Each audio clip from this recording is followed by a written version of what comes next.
Hi dears, ഇന്ന് നേരെ വൈകിക്കുന്ന ഒരു ദിവസം ആയതുകൊണ്ട് തന്നെ ഒരു തട്ടിക്കൂട്ടി ചായ കൂടി കാണിട്ടുന്നത്. അപ്പോൾ ഞാൻ തക്കാളി സവാള അരിഞ്ഞ് വെച്ചിരിക്കുന്നത് ഒരു തക്കാളി റോസ്റ്റ് ഉണ്ടാക്കാൻ വേണ്ടിയിട്ടാണ്. ഇന്ന് ചപ്പാത്തിയാണ് കേട്ടോ. ഇന്നലെ ഹോസ്പിറ്റൽ കേസും കാര്യങ്ങളും കാരണം ദോശയ്ക്കൊന്നും അരയ്ക്കാനായിട്ട് ഇടാനൊന്നും പറ്റിയിട്ടുണ്ടായിരുന്നില്ല. അപ്പോൾ ഞാൻ വേഗം ചപ്പാത്തിക്ക് ചുട്ടെടുക്കുകയാണ്. ഇവിടെ മിക്കവാറും ദിവസങ്ങളിൽ ഈ കറികൾ ഞങ്ങൾ ഉണ്ടാക്കും. ചിലപ്പോൾ മുട്ടയിട്ട റോസ്റ്റ് പോലെ ഉണ്ടാക്കും, അല്ലാണ്ട് ഇങ്ങനെ തക്കാളി ചമ്മന്തി പോലെയും ഉണ്ടാക്കും. അപ്പോഴേക്കും തേജൂട്ടി എണീറ്റ് വന്നു. അപ്പോഴേക്കും ഞാൻ ചപ്പാത്തിയൊക്കെ ചുട്ടെടുക്കുക. അപ്പോൾ ചെക്കൻ്റെ മൂഡ് റെഡി ഇല്ലാത്തതുകൊണ്ട് ഞാൻ വേഗം അവൻ എടുത്തു. അത് കഴിഞ്ഞിട്ട് ചപ്പാത്തിയൊക്കെ ചൂടിന് കുറച്ച് നേരം നോക്കിയിരുന്നു, എങ്കിലും ആളുടെ മൂഡ് റെഡി ഇല്ല. വയറ്റിലേക്കൊക്കെ എന്തെങ്കിലുമൊക്കെ പോയാൽ ആൾക്കൊരു സുഖം ഉണ്ടാവുള്ളൂ. അപ്പം ഞാൻ വേഗം വായൊക്കെ ഒന്ന് കഴുകിച്ച് കൊടുത്തു, ബിസ്ക്കറ്റും ചായയൊക്കെ കൊടുക്കാനായിട്ടിരുന്നു. അപ്പോഴേക്കും കറി റെഡിയായി. ഞങ്ങൾ അങ്ങനെ ചായ കുടിക്കാനായിട്ടിരുന്നു. ഇവിടെ പിന്നെ ചായക്ക് എന്തെങ്കിലുമൊക്കെ എന്നും ഉണ്ടാക്കേണ്ടത് നിർബന്ധമാണ് കേട്ടോ.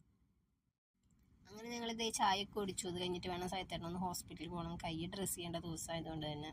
അപ്പോൾ ഇന്ന് ഭാഗ്യത്തിന് കൈ ഡ്രസ്സ് ചെയ്തിട്ട് വരുമ്പോഴേക്കും കയ്യിൽ സ്റ്റിച്ച് വെട്ടിയിട്ടുണ്ട്, അതൊരു സമാധാനം. അങ്ങനെ നീണ്ട ഇടവേളയ്ക്ക് ശേഷം ഇന്ദുചൂടൻ വീണ്ടും ഫ്രീ ആയിരിക്കുകയാണ്.